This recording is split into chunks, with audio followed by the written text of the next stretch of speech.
Hi, I'm Carl Franklin. In this episode of Blazor Train, I'll show you how to build a Blazor WebAssembly progressive web app and how to take advantage of offline caching. Progressive web apps, or PWAs, allow your user to install your app on a mobile or desktop device as if it was a native application. You don't have to be online to run the app, but you do have to manage your own cached data. And that's where most Blazor PWA demos throw up their hands and say, you figure that out. Well, my demo goes there. I'll show you how to load data, whether it's over the network, in local storage, or in the browser's cache. And that's all coming up right now, right here on Blazor Train.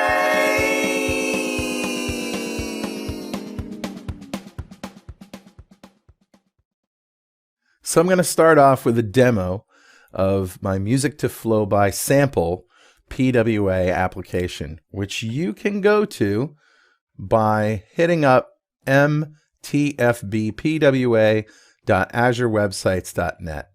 So since this is a PWA, you get this little icon, well, on the desktop anyway, in Edge, to install this as an application on the machine. This means you get all of the offline support, but you don't necessarily have to install it as a PWA in order to enjoy cached data, which is a big part of what a PWA does. So let's just show you what this thing does. Now I've got 21 4-minute samples, MP3 samples, of all of my Music to Code by, Music to Flow by, same stuff. Tracks in here. And when you click on one, watch down here, see where it says cached? That just popped in there after a couple of seconds. I actually have code that adds the MP3 file to the cache if it's not already in there. And if I go to another one, you can see the same thing will happen here. Yep, added it to the cache. The code notifies me, the JavaScript code notifies me in Blazor that I've added it to the cache, and I can update my UI and everything else. So what happens if we disable the network? Let's do that. I'm going to set my network status to offline, and I'm going to go try to play something else. Now this file is not in the cache, so I get this "you must go online to play non-cached audio" error message. But the two that are already in the cache, no problem. We can play them, no sweat. All right, so that's the whole idea. If we install this on the machine as a PWA, we can access it. You know, we won't have to load up the startup. We won't have to go to the server or anything. And also, we can access that cached data, which is really, really important. So this is what we're going to build right now. So I'm going to create a new Blazor app called mtfb PWA. And it's going to be a Blazor WebAssembly app, .NET 5. I'm going to make it an ASP.NET Core hosted app, and I'm going to make it a progressive web application. Now you've probably seen what the basic stuff is that you get out of the ordinary with a progressive web application, but just in case you haven't, I'm going to show you. It's all over here in the web root. You've got an icon right there. You got a manifest JSON, and you have at least a service-worker.js.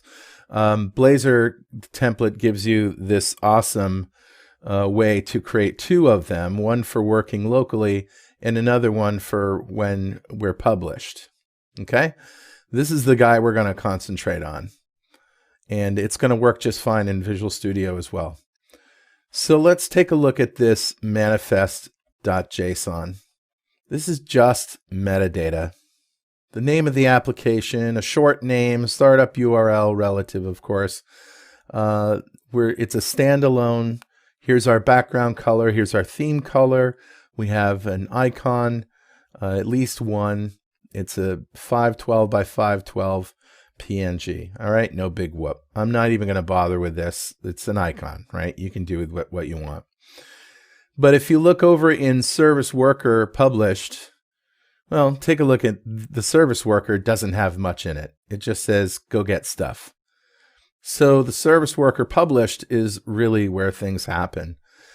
I'm going to bring your attention to these two lines right here. The template creates a cache name from the prefix offline dash cache dash, and then some sort of cache name, which has the prefix and then the asset manifest version. All right, so it's kind of just updating the cache every time you have a new manifest. What we can do is, instead of using this, we can write our code to use the same cache that this sort of just boilerplate code uses. And we're going to change this eventually, once we get there, to just a standard name. In this case, it will be MTFB PWA. We're also going to add MP3s to the offline asset data types. Okay. And then all of the rest of this stuff is just going to work for us. We have an onActivate and an onFetch, and it pulls it out of the cache if it's there. It's all really, really good. But we do need to have code that specifically adds our data to the cache when we want to add it to the cache. We'll get back to this guy.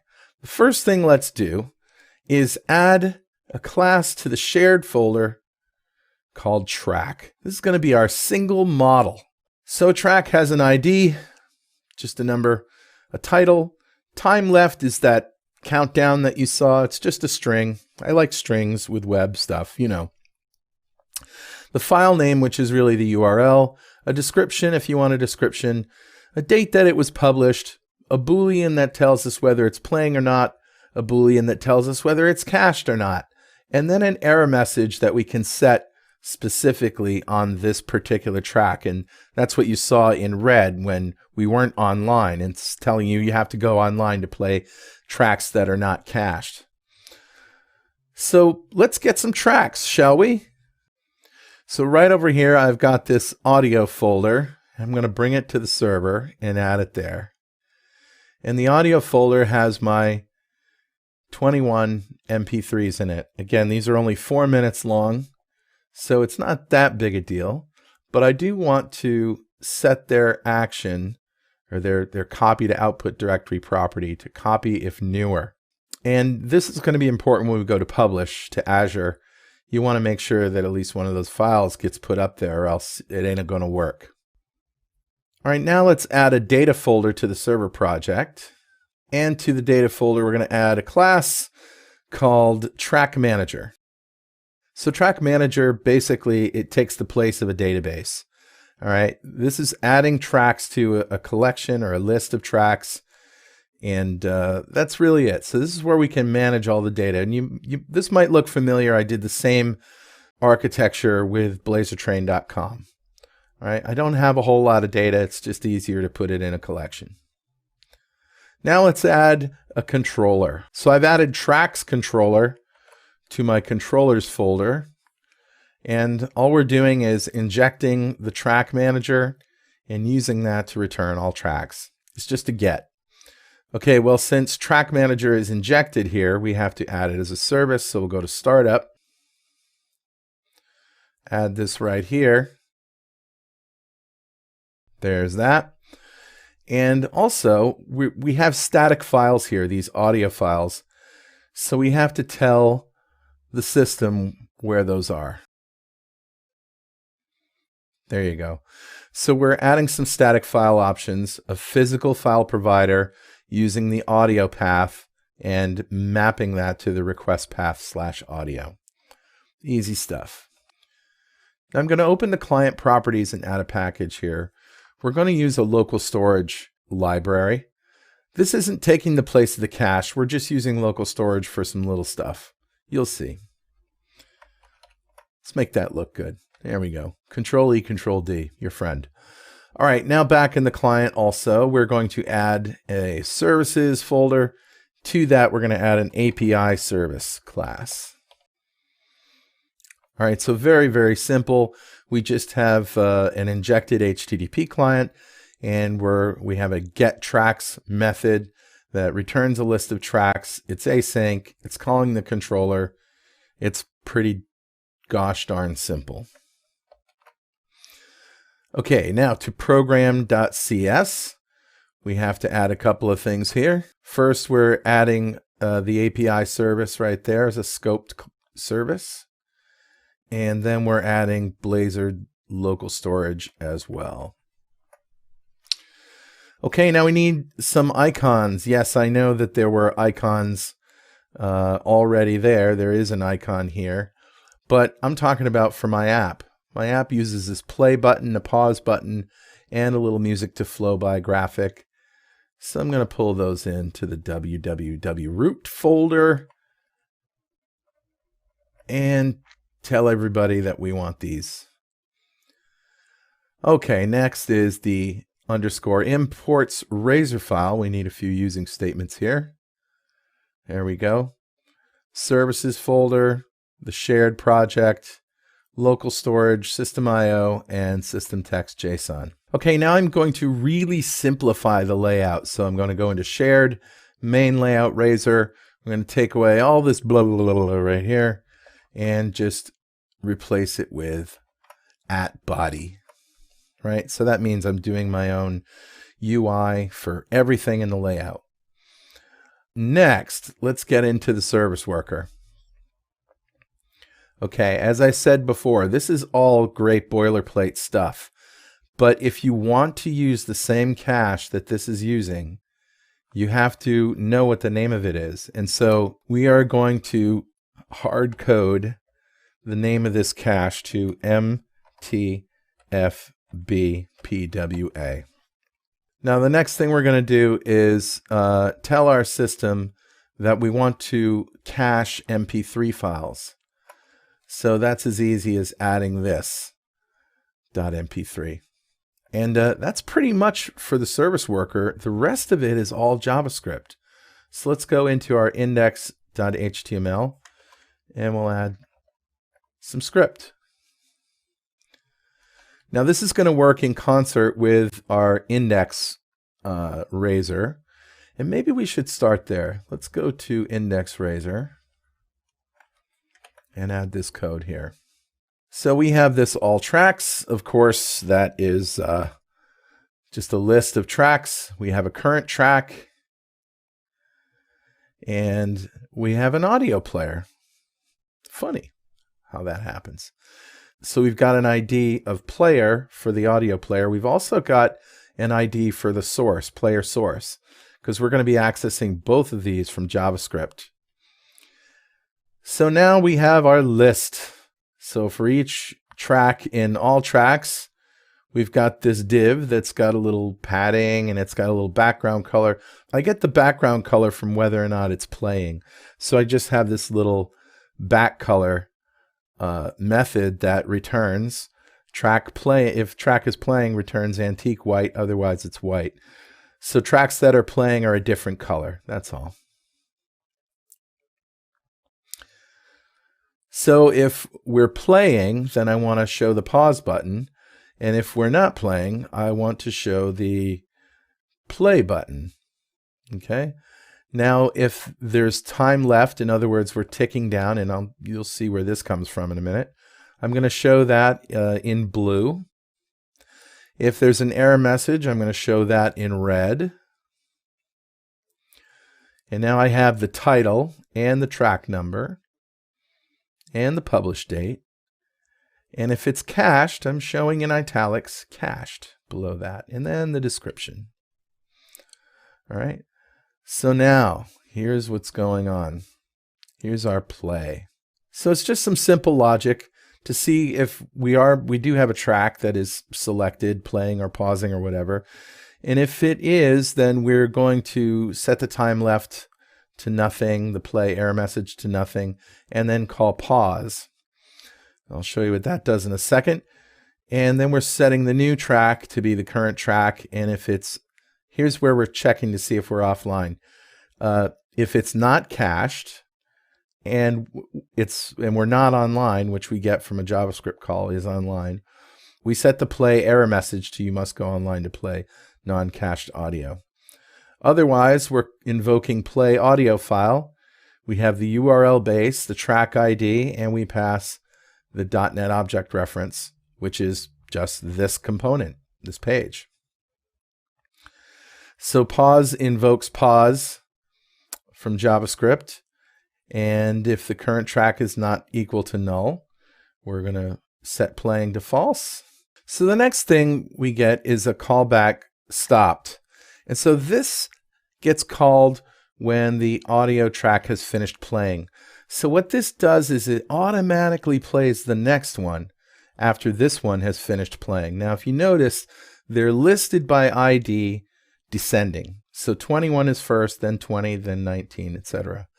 So what we're doing is if we get this track from the file name and it's not null and the track ID is greater than 1, right? If it's 1, then we're done.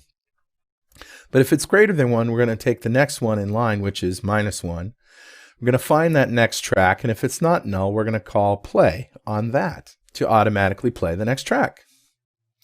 All right, the next thing is a callback added to cache.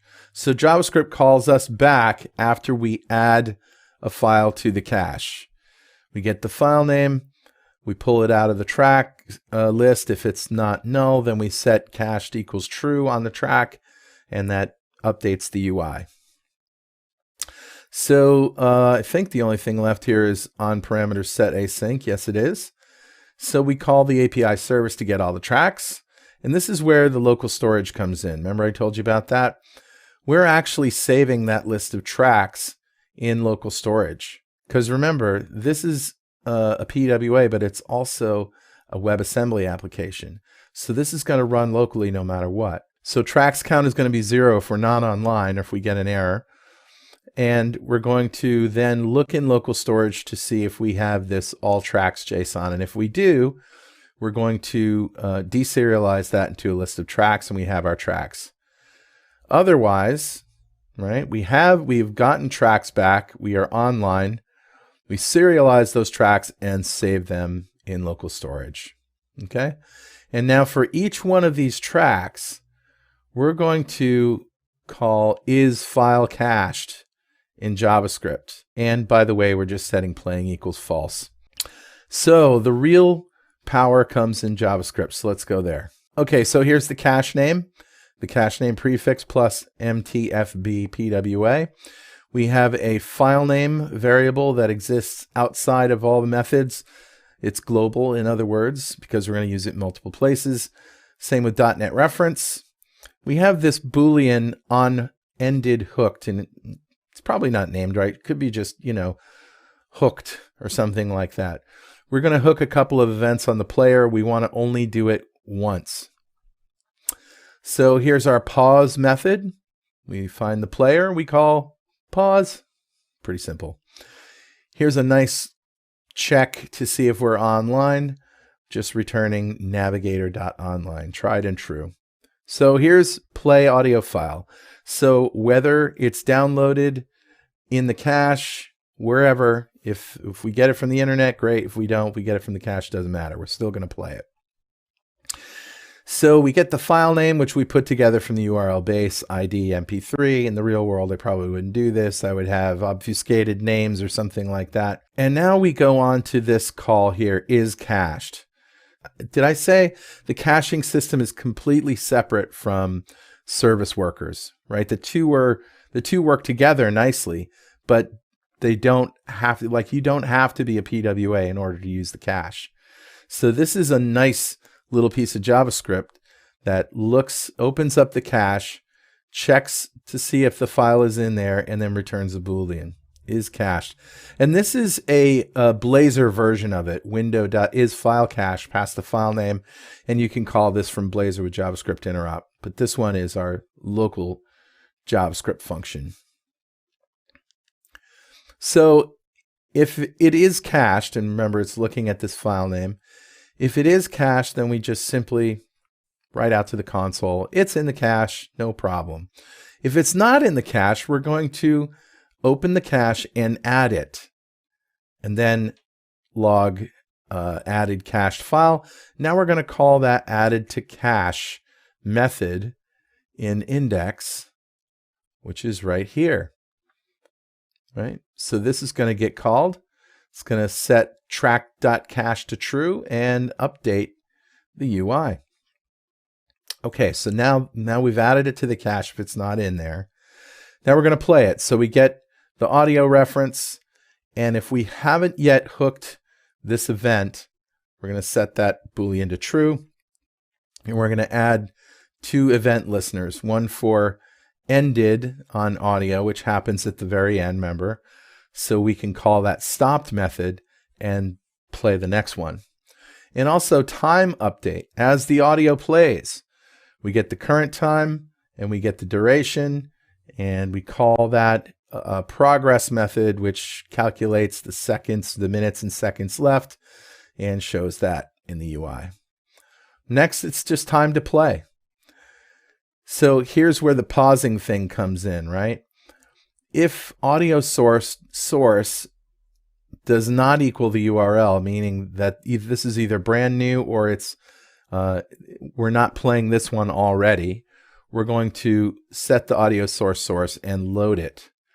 But if they are the same, that means I paused it. And if I play it again, I just want to keep playing from where I picked up. So I don't want to reload it if we're already playing this particular file. All right, and that's pretty much it. All right, so here we go. Let's go to our network tab. I'm going to play the first one. It's playing, counting down, 356.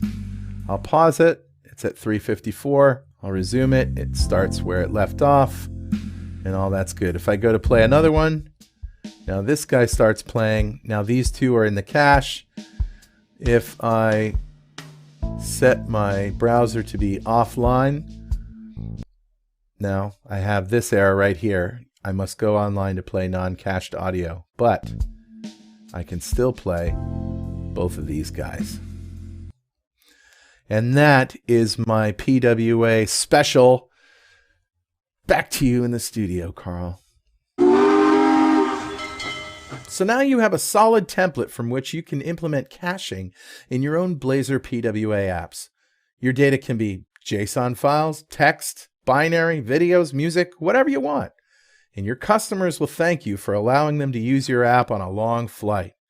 You know, if that ever happens again. Hey, thanks for riding the rails with me today. This is where I jump off. I'll see you next time. Blaze a trail.